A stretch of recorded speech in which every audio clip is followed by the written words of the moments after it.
Hello everyone, welcome and welcome back to Rinkita vibes channel. तो दोस्तों, अगर आप भी सीटेट की प्रिपरेशन कर रहे हो या नेक्स्ट सीटेट की प्रिपरेशन करने वाले हो और समझ नहीं आ रहा है कि कौन सा PYQ बुक ले, तो मैं इस वीडियो में आप लोगों के साथ बताने वाली हूँ एक बेस्ट PYQ बुक के बारे में, जिसमें आपको एग्ज़ाम पैटर्न, क्वेश्चन का लेवल और किस तरह के टाइप के क्वेश्चन पूछे जाते हैं, कौन से टॉपिक से ज़्यादा क्वेश्चन आते हैं, वो सारी मैं इस वीडियो में आप लोगों के साथ शेयर करने वाली हूँ। तो वीडियो को एंड तक ज़रूर देखिएगा। तो सबसे पहले मैं डेली की तरह यहाँ पे मैं मॉर्निंग सेशन में स्टडी करने के लिए बैठी थी, जो 6 o'clock से 7 o'clock तक मैंने स्टडी की थी। तो सबसे पहले मैंने यहाँ पे साइंस के कुछ चैप्टर लेके बैठे थे, जिसमें मैंने साइंस में बायो पढ़ा था और फिजिक्स के मैंने कुछ क्वेश्चन किए था, न्यूमेरिकल भी लगाए थे। तो मैं उस क्लिप को यहाँ पर ऐड कर दी हूँ। अब बहुत से लोग पूछ रहे हैं कि साइंस आप कहाँ से पढ़ रहे हैं, तो मैं कितनी बार बता चुकी हूँ कि मैं काजल धामी मैम से पढ़ती हूँ। कभी कभी मैं अदर जगह से भी कोई टॉपिक कवर कर लेती हूँ और ज़्यादातर मैं NCERT को ही रीडिंग करती हूँ। नेक्स्ट ब्लॉग से मैं NCERT क्लिप को भी ऐड करने की कोशिश करूँगी। वो क्लिप मैं कभी कभी कॉलेज में लेकर बुक चली जाती हूँ, तो मैं वहाँ पे रीडिंग कर लेती हूँ, इसलिए मैं उसको ऐड नहीं कर पाती हूँ। तो अब से मैंने सोचा है कि मैं कॉलेज में जाऊँगी तो बस मैं रिविज़न के लिए कॉपी लेकर जाऊँगी और घर पे ही आकर मैं बुक को रिवीजन करूँगी, स्टडी करूँगी, ताकि मैं उस क्लिप को भी ऐड कर सकूँ।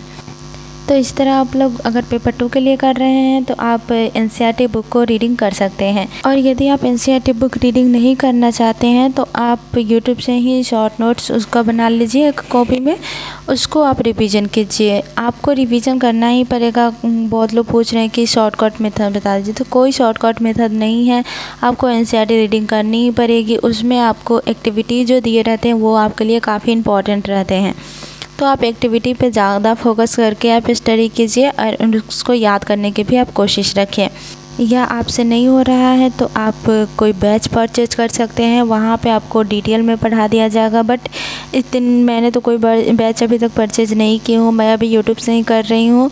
आप यूट्यूब से भी कर सकते हो, बट वो आपके अकॉर्डिंग है कि आप कहाँ से पढ़ना चाहते हो, आपको समझ आ रही है कि नहीं आ रही है। अगर आपका बेसिक स्ट्रॉन्ग है ना तो आप यूट्यूब से कंप्लीट कर सकते हो। यदि आपका बेसिक मजबूत नहीं है तो आपको बैच परचेज़ करने पड़ेंगे। तो यहाँ पे मैं देख सकते हैं कि 7 बजे तक ऑलमोस्ट साइंस में पढ़ा था। तो मैंने यहाँ पे अब फिज़िक्स का सेशन कर रही थी, जिसमें मैंने यहाँ पे न्यूमेरिकल भी लगाए थे। और न्यूमेरिकल आते हैं 2-3 न्यूमेरिकल आपको देखने को मिलते हैं, तो आप न्यूमेरिकल को भी बनाने की कोशिश कीजिए। देन उसके बाद में मैंने यहाँ पे PYQ को बुक को ऐड कर दी थी। यहाँ पे पेपर 1 के लिए मैंने ये बुक लिया हुआ है, जो कि RK गुप्ता पब्लिकेशन की ये बुक है। इसमें आपको PYQ देखने को मिल जाएंगे 2024 से लेकर 2011 तक की इसमें PYQ दी हुई है।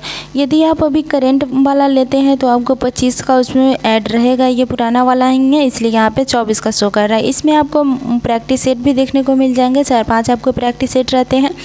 और यहाँ पे देख सकते हैं मैंने कुछ जो जनवरी वाला पेपर थे 2024 वाला, उसको मैंने यहाँ पे दिखा दी हूँ। तो आप लोग मैं प्रेफर करूँगी कि वो बुक ले सकते हैं। यदि आपको वो बुक फ्लिपकार्ट पे मिलते हैं तो वहाँ से भी आप परचेज़ कर सकते हैं, या फिर आप कहिएगा तो मैं डिस्क्रिप्शन बॉक्स में उस बुक की आपको लिंक प्रोवाइड कर दूँगी, आप वहाँ से भी ले सकते हैं। देन उसके बाद में मैं कॉलेज ख़त्म होने के बाद मैं रूम पे आती हूँ। तो रूम पे मैंने 4 बजे से ऑलमोस्ट 5 o'clock तक मैंने मैथ्स की क्लासेस ले रही थी।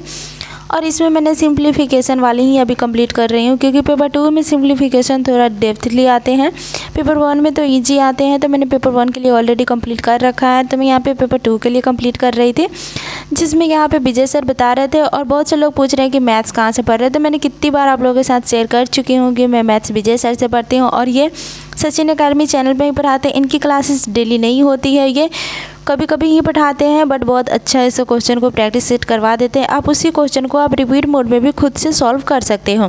तो दोस्तों, ये थी मेरी आज के स्टडी व्लॉग। आप लोगों को कैसी लगी हो कमेंट करके ज़रूर बताइएगा, और आप कौन से पब्लिकेशन का बुक यूज़ कर रहे हैं वो भी कमेंट करके ज़रूर बताइएगा। आपको ये बुक कैसी लगी हो वो भी आप कमेंट करके बताइएगा। अगर आपको कोई भी डाउट है तो आप कमेंट सेक्शन में पूछ सकते हैं, मैं कोशिश करूँगी आपकी कमेंट को रिप्लाई करने की। और अगर आप ये जानना चाहते हो कि इस बुक का रिव्यू मेरे अकॉर्डिंग 10 में से कितने मार्क्स देने चाहिए, तो मेरे अकॉर्डिंग 10 में से आपको इसमें 9 मार्क्स देने चाहिए। अगर आपको ये बुक लेनी है तो आप परचेज कर सकते हो। तो दोस्तों, यदि आप चैनल पर न्यू है तो प्लीज़ चैनल को सब्सक्राइब जरूर कीजिए। तो मिलते हैं नेक्स्ट ब्लॉग में। Thanks for watching this video.